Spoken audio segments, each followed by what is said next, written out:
എന്താ മോളെ? മാസ്റ്ററെ, എന്റെ പേര് മിനി. എനിക്കൊരു ഹെൽപ്പ് വേണമായിരുന്നു. എന്ത് ഹെൽപ്പ്? എനിക്കൊന്ന് കരാട്ടെ പഠിക്കണം. അത് ഹെൽപ്പല്ലല്ലോ, എന്റെ പണിയല്ലേ. അതല്ല മാസ്റ്ററെ, ഒരാഴ്ച കൊണ്ട് കരാട്ടെ പഠിക്കണം. മാക്സിമം പോയ 2 ആഴ്ച. സ്പെഷ്യൽ ക്ലാസ് വേണമെങ്കിൽ വെച്ചോ, ഞാൻ വരാം. എന്താണ് മോൾ ഉദ്ദേശിക്കണേ? എനിക്ക് ഒരുത്തനെ ഇടിക്കണം മാസ്റ്ററെ. ബെസ്റ്റ്. പഠിപ്പിച്ചോ മോളെ പോയി വെള്ളം നിറയ്ക്ക്. അഭിപ്രായം പറയാൻ വന്നേക്കണം. മോളെ, കരാട്ടെ എന്ന് പറയുന്ന ഒരു ആയോധനകലേ, അത് വിട്. ഇവിടെ അങ്ങനെയുള്ള ഒരു പരിപാടിയും നടക്കൂല. അയ്യോ, അങ്ങനെ പറയല്ല മാസ്റ്ററെ, അത്യാവശ്യം. എന്ത് അത്യാവശ്യമാണെന്ന് പറഞ്ഞാലും ഇവിടെ അങ്ങനെ ഒരു പരിപാടി നടക്കൂല. പോവാൻ ഓരോന്ന് ഇറങ്ങിക്കോളൂ.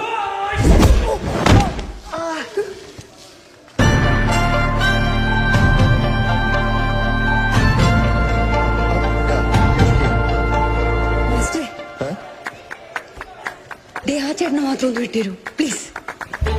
നോക്ക്, പറഞ്ഞാൽ മനസ്സിലാവില്ലേ? വിട്ടേ.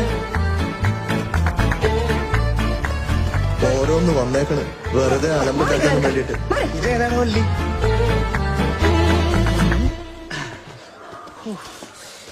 നല്ല ഇടിയാണല്ലോ കിട്ടിയ. എങ്ങനെയുണ്ട് ഇപ്പൊ? ശരിക്കും സാറിനോട് ചോദിച്ചു. ഞാൻ ചോദിച്ചാണ്. അയാളപ്പൊ തന്നെ എന്നെ പിടിച്ച് പുറത്താക്കി. എന്തായാലും ഇപ്പൊ പുറത്തു വരുമല്ലോ, നമുക്കൊന്നുകൂടെ ചോദിച്ചു നോക്കാം. ഇത് നടന്നില്ലെങ്കിൽ എന്ത് ചെയ്യും? ഇനി അയാൾ അടിക്കാൻ ചൂരിലെടുക്കുമ്പോ ഇങ്ങനെ ബ്ലോക്ക് ചെയ്യാം, അത്രേ ഉള്ളൂ.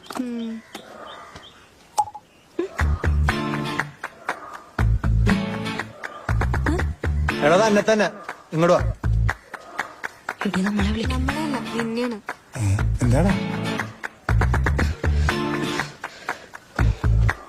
എന്താണ് എന്താണ് പ്രശ്നം? കൊറേ നേരം ഇവിടെ കിടന്ന് ഇറങ്ങണം. എന്താണ് മോളെ, എന്തു പറ്റി? അതേട്ടാ, എനിക്കൊരു പ്രശ്നമുണ്ട്. എന്താണ്? നീ കാര്യം പറ.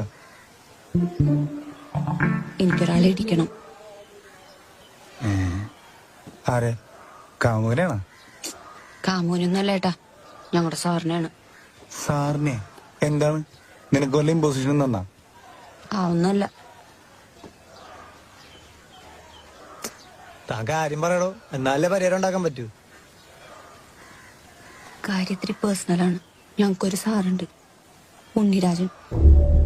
അയാള് ഭയങ്കര തല്ലാണ്. അതുമാത്രല്ല, അയാൾക്ക് ചൂരലുകൊണ്ട് പാവാട പൊക്കി തന്നെ തല്ലണം. പിന്നെ ഒരുമാതിരി വൃത്തിയുടെ നോട്ടം. എന്നോട് മാത്രല്ല ഏട്ടാ, ഞങ്ങളുടെ ക്ലാസ്സിലെ എല്ലാ പെൺപിള്ളേരോടും അങ്ങനെയാണ്. കബൂറാണല്ല. നിങ്ങൾ കംപ്ലൈന്റ് ചെയ്തില്ലേ? അല്ലെങ്കിൽ വീട്ടിൽ പറഞ്ഞൂടെ? കംപ്ലൈന്റ് ഒക്കെ ചെയ്തതാണ്, ഒരു ഗുണവുമില്ല. അവര് ഞങ്ങളെയാണ് കുറ്റം പറയണം. പിന്നെ വീട്ടിലെങ്ങാനും പറഞ്ഞ പഠിപ്പ് നിർത്തിക്കുമെന്നേ പറയത്തുള്ളൂ. അതാണ് ഞങ്ങൾ ഇങ്ങോട്ട് വന്നത്.